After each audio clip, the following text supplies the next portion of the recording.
These slides will discuss the formal and informal institutions of the host country that are important in determining the success or failure of cross-border business operations with real-life examples. Formal institutions are explicitly built structures comprising laws, regulations, constitutions, property rights, and contracts. These laws are made and maintained by governments or other authoritative bodies in order to reduce uncertainty, which can cause decreases to economic growth and increases in opportunistic behavior. It is important for firms to have thorough understandings of formal institutions that govern firm behavior in the region they plan to conduct business activities to avoid the consequences that may come from not abiding by these formal institutions, as well as by understanding the local formal institutions. Firms will be able to know their rights and protect themselves from uncertainty when operating internationally. Informal institutions are the unwritten rules that come from culture, such as values and norms that constrain individual and firm behavior. It is important for firms to develop cultural intelligence, which is the ability to understand and adapt to cultures, in order to decrease the chance of misunderstandings between potential business partners so that new stakeholders can be acquired. We refer to the cultural norms, values, and ethics of the local region for when formal institutions come short and conduct business appropriately according to the local culture so that the firm has a good reputation. Indulging in business activities that may not seem suitable for a particular region can decrease the credibility of that firm in the local market, causing them to fail in their objectives. And informal institutions of the host country are important in determining the success or failure of cross-border business operations. Real-life examples that will be used will be businesses that conduct international business activities with regards to compliance with local laws and regulations, business access to resources, cultural differences, and reputation and trust of a business operating in a foreign environment. Cultural differences between the home country firm and host country can cause a clash and result in difficulty of entering the marketplace. Cultural adaptation shows the strength of a company and its ability to find the best outcome when dealing with potential challenges. These challenges could include marketing, operations, and product packaging.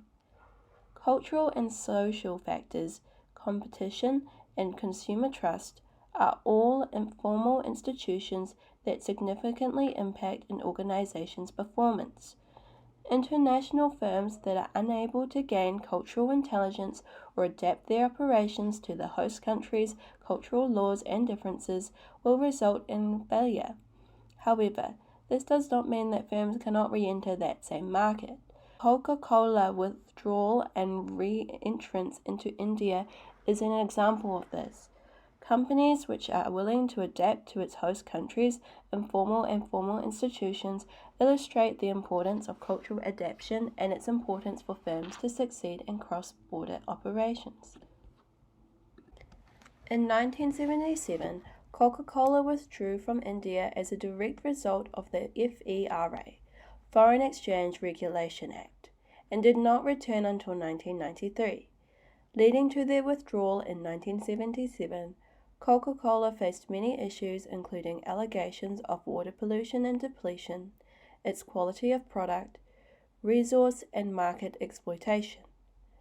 This led farmers in India to suffer from water scarcity and ultimately create protests against the company, resulting in huge sale losses of Coca-Cola. To address these issues and re-enter the market in 1993, Coca-Cola worked together with the formal institutions to establish new environmental regulations and invest in sustainable water management practices. Additionally, Coca-Cola also worked with the local community and their stakeholders to address their concerns, create transparency, repair their relationship, and build trust. To address the issues faced with farmers, Coca-Cola partnered up with local farmers to promote sustainable agriculture and launched a water conservation program in rural areas. Through these actions and working with both formal and informal institutions in India, Coca-Cola was able to re-enter the Indian markets, build up its reputation, gain back consumer trust, and ultimately expand its market share in the global marketplace. Coca-Cola entry into India highlights the importance of adaptation of business operations and the cultural impact that the host country had in regard to the success or failure of a cross-border firm. A firm's behavior in relation to its host country's informal institutions will determine its success in accessing resources to increase its market share in the local market. This is because the informal institution shapes the behavior of a firm and how it conducts its business operations in the host country. Weakness of local markets, the judicial and legal infrastructure in host countries can significantly emphasize the power and influence of informal institutions. Therefore, strong informal institutions can facilitate access to local suppliers, distributors, customers, and consumers. Additionally, mistrust of internal firms in host countries can result in difficulty in access to labor, natural resources, and raw materials. Our formal institutions' laws and regulations can create entry barriers, preventing cross-border companies from accessing resources. As formal institutions set out the legal framework which firms must comply with, some host countries use these institutions to create subsidies, tax, and trade policies as incentives to attract and increase cross-border firms and foreign direct investments. Tesla's expansion into China is an example of this. In 2019, Tesla opened a new factory in Shanghai, China. The Chinese government set out formal institutions such as tax incentives and subsidies for electric vehicles to attract foreign investments from overseas enterprises. With these institutions set in place, they made it a lot easier for Tesla to successfully access the resources needed for its growing operations in China. China is one of Tesla's largest and fastest growing markets, making more than $7 billion in revenue. We can now see that Tesla took the opportunity of these formal institutions and used it as a chance to grow as an M&E, multinational enterprise, and reap the benefits. Therefore, understanding the informal and formal institutions of a country is a fundamental aspect for any cross-border company to implement these institutions into their business strategy when trying to gain access to resources within a host country. Compliance with laws and regulations is an important aspect of determining the success or failure of cross-border business operations in the host country. The formal institutions set out the legal framework of firms, whereas the informal institutions govern the firm's behavior. Informal institutions are followed more persistently, therefore, the cultural intelligence and cultural adaptability of firms in regards to its host country's informal institutions is crucial in determining its cross-border success. This is because some firms face constraints on economic exchange in host countries where formal institutions are weak, and therefore rely on informal institutions such as social networks and close relationships with governments to fill the gap exposed by formal institutions. Failure to comply with laws and regulations can result in legal problems, fines, and reputational damage. This can ultimately lead to firms withdrawing their business operations from these host countries and consequently lead to their failure to enter these markets. Walmart's failure in Germany is an example of this.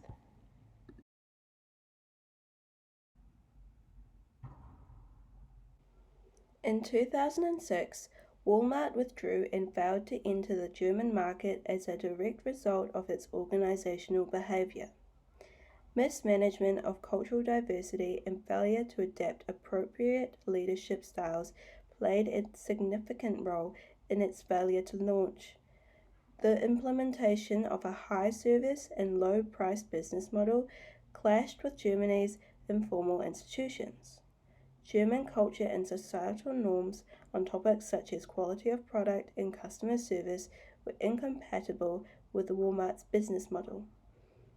Additionally, Labour unions and their stakeholders who were concerned about the effects of the company's business practices on workers also opposed Walmart. As a result, Walmart struggled to gain market share and subsequently withdrew from Germany in 2006. Walmart's failure in Germany illustrates the importance of international firms understanding and behaving in accordance with the formal and informal institutions of its host country. Through its failure, it also demonstrates the significant power and influence that informal and formal institutions have on determining the success of cross-border operations. Informal institutions in any region or nation are rules and norms that govern human behaviors in that particular region. These norms and rules are often unwritten. It have associations with the culture and values of that region and significantly impact consumer behaviors. More importantly, it impacts the business performance in any nation, include elements like culture, competitions present in the market, and behaviors of local consumers, including their trust in the brand and social norms. Let's get to the live example, an US-based multinational enterprise, Amazon. Amazon has shut down its online marketplace in China. The major reasons for its failure in China can be attributed to its inability to adapt to local needs, tough competitions from domestic e-commerce organizations such as Alibaba and JD.com, and its inability to generate a high level of trust among consumers. Ever since its entry, Amazon has not been able to adapt to the needs of the Chinese consumers. It followed the strategy of standardization and adopted the same policies that allow it to gain success in other countries. Amazon failed to account for the differences in Chinese market.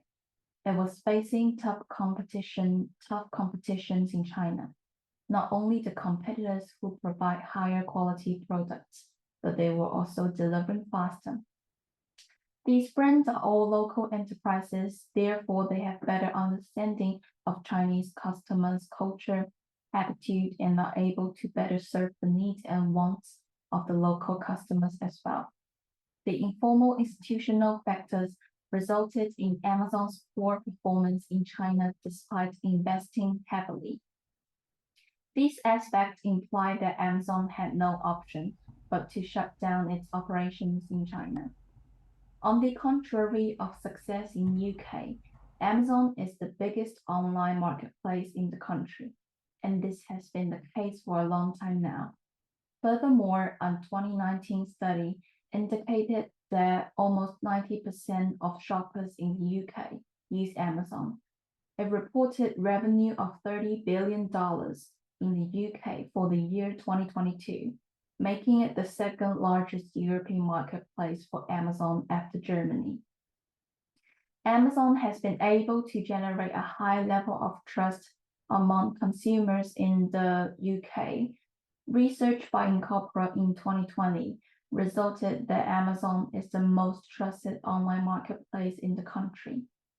Furthermore, the competition in the UK is not that strong, which significantly impacts the performance of a business organization. The major competitors of Amazon's are online marketplaces like eBay and Argos, which currently lack of the infrastructural and financial resources to compete with Amazon. This essay has explained how it is important for businesses to adhere to the formal and informal institutions of their host country, as this will determine their success or failure when conducting business operations. Compliance with laws and regulations in the host country is important in avoiding legal trouble, building trust and relationships with firm stakeholders, and within the local market. Through this, firms will be able to facilitate their access to resources and further build their reputation within the host country. This can lead to internal firms having more market share in the global marketplace and increase revenue and ultimately a firm's profit. Overall, understanding these institutions is important for firms to navigate in their business operations and critical for building their firm's international presence.